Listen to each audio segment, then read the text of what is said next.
নমস্কার, টেলিকম অ্যানালিস্টের তরফ থেকে আমি সঞ্জয় শর্মা। তো আজকে আমাদের কাছে একটা ফোন আছে, ঠিক আছে? ফোনটা হচ্ছে শর্ট।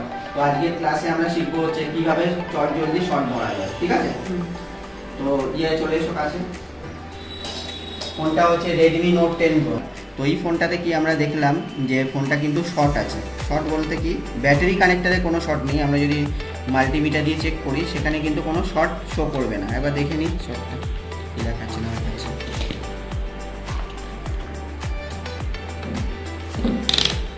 বাজার মোড়ে দেবো, ঠিক আছে? এবার এই ব্যাটারি কানেক্টার আমাদের কি দেখাচ্ছে, একদিকে 383, ঠিক আছে? এবার ঘুরিয়ে মাপি, কোনো কিছু দেখাচ্ছে না, তার মানে তো কোনো শর্ট নেই, তাই তো? আমরা জানি কি একদিকে 250 থেকে 600 আর একদিকে কিছু দেখাবে না, তার মানে শর্ট নেই। তো আমরা দেখতে পাচ্ছি এখানে শর্ট নেই, কিন্তু ডিপিএস এই ফোনটা শর্ট দেখাচ্ছে। তার আগে আমরা দেখিয়ে নিই যে এখানে যে পাওয়ার সেকশনটা আছে, দেখতে পাচ্ছ কি? এই যে পাওয়ার আইসি, এই পাওয়ার আইসির আশেপাশে একটু আগে আমি চেক করেছিলাম, এখানে অনেকগুলো ক্যাপাসিটার কিন্তু শর্ট দেখাচ্ছে। চলো দেখে নিই, তারপরে দেখাবো ওটা কীভাবে আমরা বার করবো সহজে কোনটা শর্ট। তাহলে একটা পিনকে কী করলাম, গ্রাউন্ড করে দিলাম,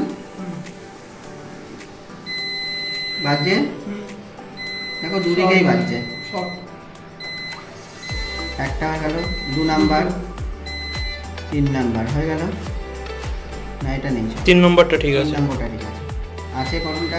এই দুটো, এইটা, এটা, আর একটা আছে হচ্ছে পাওয়ার আইসির পাশে,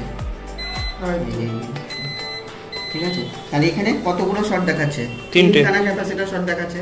তাহলে আমরা কিভাবে কনফার্ম হবো আমাদের কি প্রবলেম হতে পারে? এই ক্যাপাসিটার তিনটের মধ্যে একটা শর্ট যে কোনো, যার জন্য একই লাইনে আছে বলে সবগুলোতে শর্ট দেখাচ্ছে। আরেকটা জিনিস হতে পারে, পাওয়ার আইসির ওই লাইনটাই শর্ট। পাওয়ার আইসি শর্ট যদি হয় সেক্ষেত্রেও কিন্তু আমাদের ওইগুলো শর্ট দেখাবে। মানে আজকে আমি দেখাচ্ছি হচ্ছে স্কিমেটিক ডায়াগ্রাম ছাড়া, মানে কিছু খুলেছে কি? কিছু খুলিনি, জাস্ট আমরা কি করে বুঝবো শর্ট ধরার একটা কৌশল আমরা দেখানোর চেষ্টা করছি। তাহলে আমরা কটা পেলাম? 1, 2, 3টে ক্যাপাসিটর শর্ট এখানে, ঠিক আছে? এবারে আমরা ডিপিএস এ কানেক্ট করবো।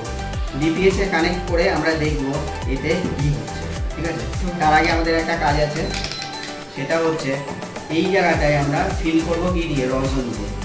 রজন দিয়ে ফিল করবো কোনটা গরম হচ্ছে, যেটা হিট হবে সেখানটা আগে তাড়াতাড়ি রজনটা বলে যাবে, ঠিক আছে? তাহলে ইজি ধরে নিতে পারবো আমরা।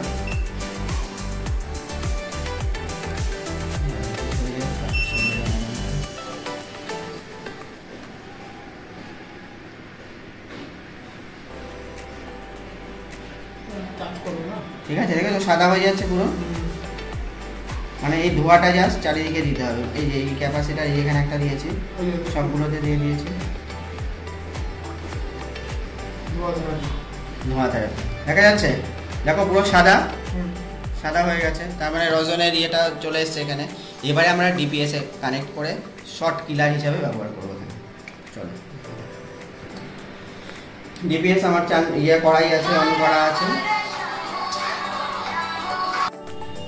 আচ্ছা, এখানে তাহলে আমি রজনের ইয়েটা দিয়ে দিয়েছি, ঠিক আছে? স্মোকটা, রজনের স্মোকটা দেখা যাচ্ছে এখানে পুরো সাদা।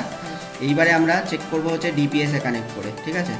যে সব থেকে তাড়াতাড়ি হিট হবে সেখান থেকে ধোঁয়াও বেরোতে পারে, আবার নাও বেরোতে পারে, ওটা ডিপেন্ড করছে কি পরিমাণে শর্টটা রয়েছে, ঠিক আছে? এবার চলো ডিপিএস এ কানেক্ট।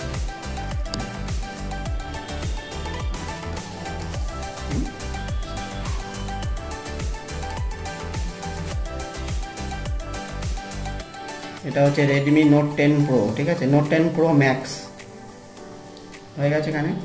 এবার অন করছি, দেখেছো কারেন্ট নিচ্ছে কত? 2 অ্যাম্পিয়ারের ওপরে। এই দেখো ধোঁয়া বেরাচ্ছে, দেখতে পাচ্ছ কি? ধোঁয়া বেরাচ্ছে, এই দেখো ধোঁয়া বেরোচ্ছে, এবার অনেক গাঢ় ধোঁয়া বেরাচ্ছে। দেখো এটার উপরে আমাদের রজনটা পুরো একদম ইয়ে হয়ে গেছে, গলে গেছে, দেখা যাচ্ছে কি?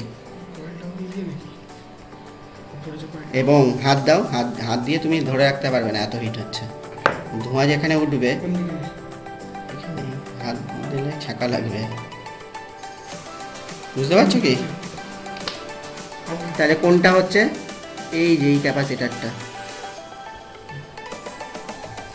দেখেছো ওইখান থেকে ধোঁয়াটা বেরোচ্ছে। এবার কি করবো আমরা, এটাকে তুলে দেবো থেকে। আর এখানে দেখো অ্যাম্পিয়ারটা, ডিপিএস এর দিকে তাকাও। আর এতক্ষণ কিন্তু কখনো রাখবে না বোর্ডে, আমি জাস্ট বোঝানোর জন্য এতক্ষণ রাখলাম, এতক্ষণ কিন্তু রাখা যাবে না। যখনই দেখছি ধোঁয়া উঠছে তখনই অফ করে দেবে। হ্যাঁ, পুড়ে যেতে পারে।